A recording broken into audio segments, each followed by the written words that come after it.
Jake Paul and Tyron Woodley is finished. Obviously, I'm a bit late on this video. But yeah, surprise, surprise, this fight actually went the full distance, which I never thought it would. And you obviously all know by now that Jake Paul won by decision, which inevitably has caused some controversy.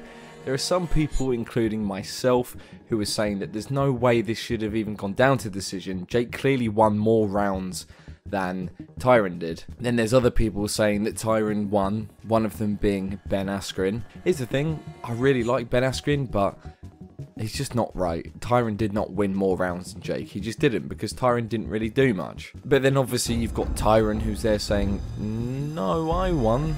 And then Tyron's like, I want a rematch and all this stuff. And Jake said, okay, if you want a rematch, you have to get the I love Jake Paul tattoo, and then we'll actually have one. And I wouldn't be surprised if Tyron does it, because Tyron got paid well over $1 million for this fight. So obviously, no matter what, Tyron is of course going to want to do another rematch, because who's not going to want another couple $1 million? So for everyone that's saying that Tyron won, I'm going to give you a very brief answer as to why he didn't.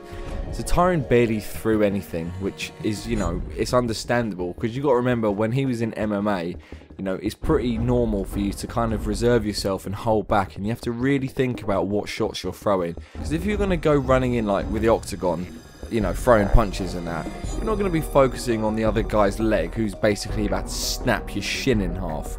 So it was only natural for Tyron to really observe what was going on and really take his time. But for me, I think he took his time a bit too much. Like, he landed a few really good shots on Jake, but you know, I don't think it was enough. And obviously we've all seen the scores of how many punches and everything. Jake clearly threw more punches, and in terms of accuracy I think he came off a little bit better. Just overall, Jake did put in a better performance, and you know, whether you like Jake or not, he won. I'm sorry, he just won. I will say though, I think the best thing about this whole fight was probably the time where Tyron got Jake against the ropes. I mean, jeez, that was mental. Like, that right hand from Tyron just busted up Jake's face. He immediately went straight into the ropes, and Jake was basically holding on to them ropes, because, like, all I'm saying is, if them ropes were not there, if Jake was in the middle of the ring and Tyron hit him in the exact same place that he did, I'm telling you right now, Jake would have fell straight to the floor and it would have been counted as a knockdown. There was controversies about whether it should actually have been counted as a knockdown, because, you know, although Jake's knee didn't hit the floor, technically it wasn't really leaning on the ropes. He was basically holding onto the ropes to stand up. So, you know, maybe that could have been considered a knockdown. You know, it's not really for me to say. I'm not a boxing professional or anything. But what I learned from this fight is Tyron's power at the age of 39 is still there. Like, he can bang.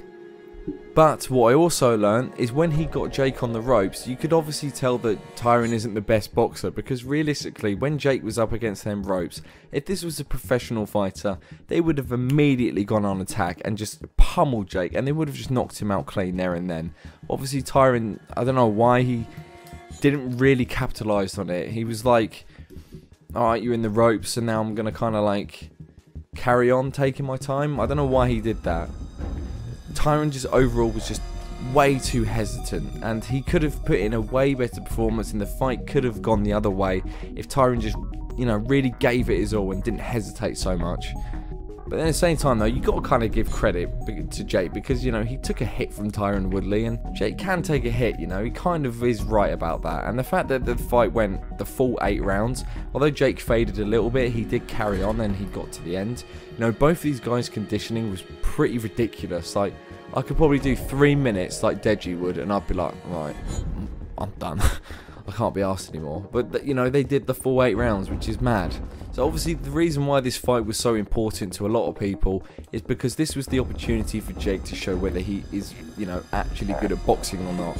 Obviously Jake has clearly shown some improvement. Like, he was throwing some hands, you know, some pretty damn fast combinations, which we haven't seen any YouTuber be able to, you know, perform strikes that cleanly. And obviously, like I just said, he was throwing these pretty clean combinations with some certain speed. So, you know, I think this fight alone, although it wasn't like massively overwhelming, you know, it did kind of show that Jake is, in my opinion, he's still the best YouTube boxer. Like I said, Tyron was extremely hesitant the entire fight, and you know, Jake just didn't knock him out, and I think Jake would really struggle with a professional boxer. And, you know, a lot of people are online saying, oh yes, Jake, he needs to fight a professional boxer now. But you have to remember, like, the guy's been boxing for 3 years, okay? He hasn't really had any amateur experience. All these professional boxers have like 16, 20, you know, they have loads of professional fights, and then they start doing the fights that Jake is doing now. So, you know, I think people need to just chill out and just hold back a little bit and just see what happens, and stop trying to pressure him to fight a professional boxer. I know some people are going to probably want me to sit here and break down all of the fight and, you know, say, oh, Jake's head movement is this, Tyron's head movement is this, footwork is this, that, you know, what punches are good and bad, what's the flaws and everything. But, you know, in all reality, I don't care enough.